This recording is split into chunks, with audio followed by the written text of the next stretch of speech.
A series of images flashed rapidly before me. The dried-up bottom of an old well located inside of a Scottish castle. An airy, ancient temple carved into the side of a Tibetan cliff. Water dripping rhythmically into a dark pool deep within an Amazonian cave. A pyramid structure surrounded by crystal blue waters in the center of a cenote. A sense of deep, unmistakable knowing filled my consciousness. These were energy centers upon our planet Earth, and each of them held a magic all its own. Magic is the name we give to that which is unexplainable by modern science and physics. We like to think it the stuff of fairy tales. We've been trained by society to pass over expressions of magic quickly whenever we encounter them, automatically assuming that someone has already proven a method for their existence, or has figured it out. But that is too presumptuous of us. Not everything can be explained. I shifted into a different awareness, this time a more linear, comprehensible string of events. I was a woman, but I wasn't me.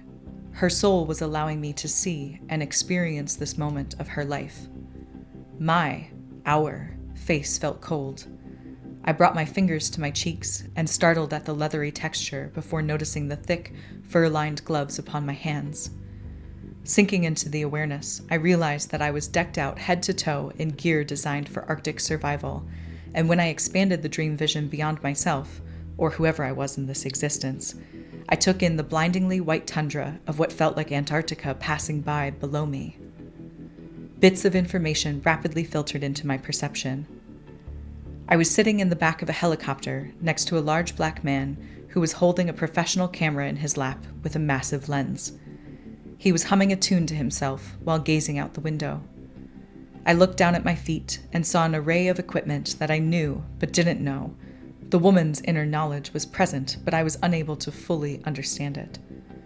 But, again, I felt a deep sense of knowing that we were going to do some aerial survey before picking up a couple of recently extracted ice cores for research. The woman held my consciousness gently and communicated through feeling that we were going to travel back in her memory just a bit to convey some details. She showed me, us, that we had come from Rothera Research Station on Adelaide Island. We had flown in a cargo plane, most likely some sort of C-130, to the abandoned Lieutenant Arturo Parodi base just east of the Ellsworth Mountains. The blue ice runway had been resurfaced recently with the discovery of a curious shape protruding from those mountains, a perfectly symmetrical pyramid. Of course, the public was led to believe this was a natural formation that just coincidentally took on the appearance of a pyramid, but that didn't stop the conspiracy theorists suggesting everything from ancient prehistoric civilizations, Atlantean legends, and constructions from visiting star people. The woman was glad they were curious, because she was one of them, only she was employed by a government that wanted its own, very quietly sought answers.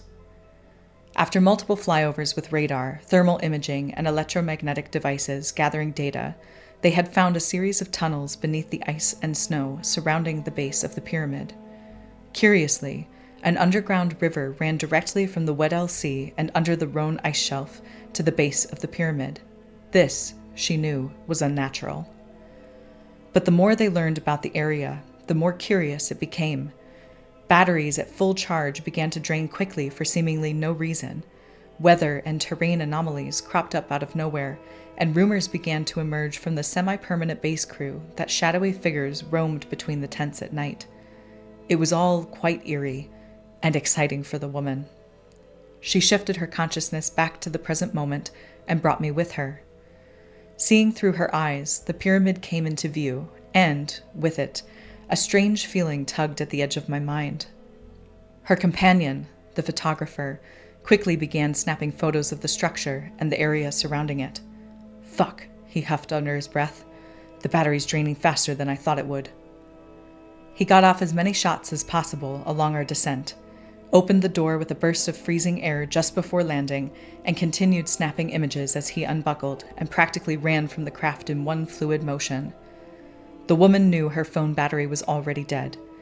They'd need to be quick loading the cores. Our boots hit the icy surface as the rotors continued to blow loose snow around them. We couldn't risk turning off the craft. This was a turn and burn kind of trip. 2 men in red jackets trudged through the chaotic scene carrying a long, insulated case between them, the cores. The woman grabbed her equipment and began taking measurements of the air. No, the energy in the air. That was it. I recognized the strange feeling that tugged at the edge of my mind. It was the same type of essence I often encountered in my astral travel dreams. It was the energy of a conscious entity. The entity was rather neutral, with a tone of curiosity. It sensed that I was different from the other forms of consciousness in the bodies around me. It knew I was a visitor in awareness only. The entity pushed its energy outward towards mine, gently testing the boundaries of my own energetic bubble, curious to know me. I had never encountered anything like it before, and mimicked the entity, pushing my own energy outward towards it. I tried to tangibly identify this new consciousness, but there was no name, no shape, no sound that it gave to my think-feeling inquiries, only that it came from within the pyramid. It snaked what felt like a golden tendril of light towards me, easily penetrating any barriers and energetic boundaries that I thought I had before connecting directly to my heart space. "Hello," it thought-felt with elation. And then, "Goodbye." Clunk! My awareness snapped back to the woman's visual perspective as the last container was loaded and the doors began to shut. We, climbed into the back, which was now cramped with the 2 researchers in red jackets, and the pilot hurriedly began to take off. The dark clouds of a terrifying storm began to form directly over the pyramid in what looked like a behemoth of a cyclone. Then, the first twinge of real fear touched the woman's heart, and I pushed out of her body and pulled across the earth. I opened my eyes, my own physical eyes, and realized that I was safe in the darkness of my bedroom. I turned on the lamp, reached for my journal, and began recording.